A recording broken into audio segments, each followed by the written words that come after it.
Chapter 25. Cyrenius's visit announced.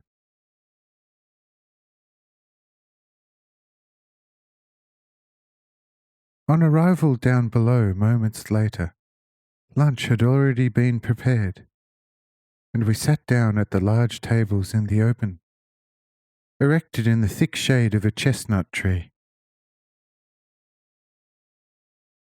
Well-prepared fish, bread, wine, and good fresh figs were served up in ample measure, so that all of us, numbering some 30, had more than enough to eat.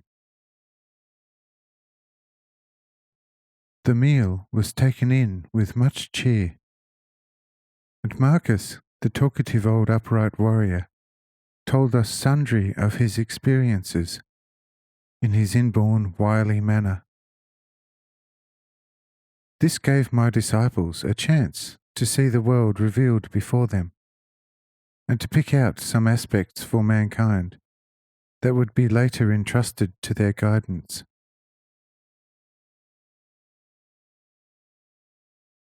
Following this table session, lasting over 2 hours, a messenger came to Marcus with the news that the old chief governor Cyrenius had arrived in Caesarea Philippi around midday. Would he therefore, as a renowned warrior, come over and acquaint him with his circumstances, whereupon the chief governor would do whatever he could for him? Says Marcus to the messenger, "Would you say unto my old companion in arms, I lie down at his feet with many thanks for his gracious remembrance of my poor state, but that this time I am unable to avail myself of his graciousness. It requires my going to the city, as I am having guests, whose chief, lord, and master has most splendidly pulled me out of my former poverty. This lord and master promised to tarry with me for 6 full days, wherefore I would count it as a great sin to leave him for even a moment. If, however, my old companion in arms should not regard it below his exalted imperial dignity to make an excursion out here, then everything for his most stately reception shall be undertaken here." Says the messenger, "Right so. I shall pass on your words to the exalted master exactly as spoken."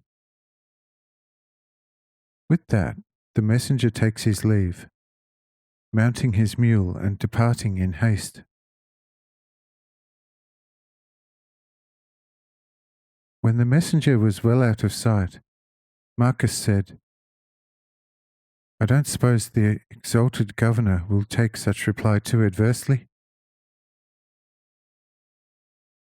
Say I, "Don't let that trouble you.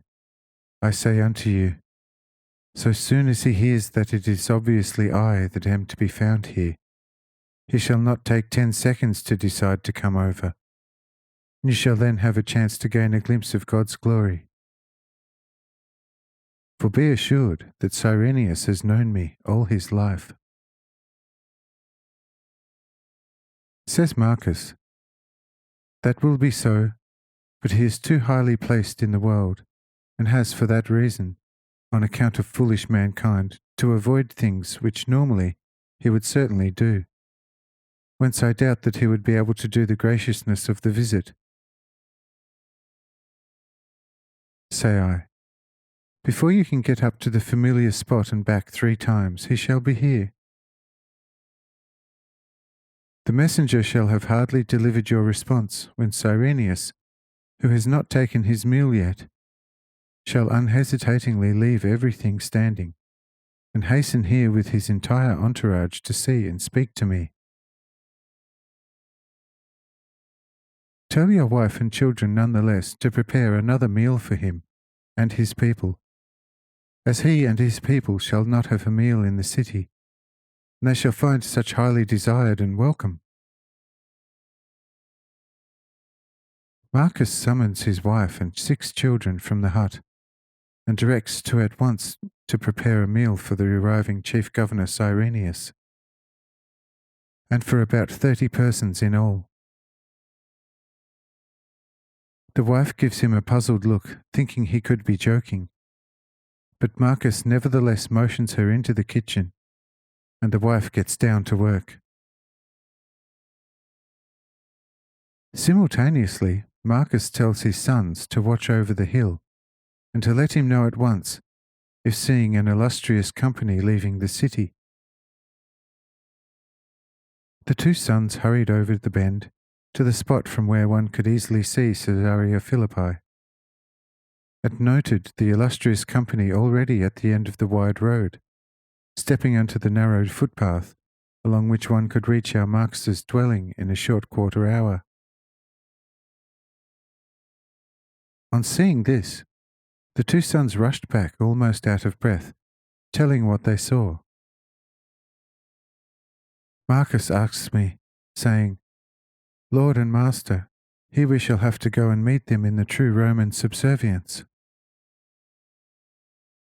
Say I, "Not at all. He whom his salvation urges on to me, such will come even if we don't go to meet him.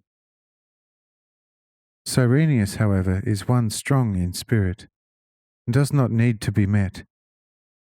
Only where one, weak of soul and body, has hit upon the road to us, do we need to go and meet him, so that he would not tire halfway along, remaining lying down, and be finished."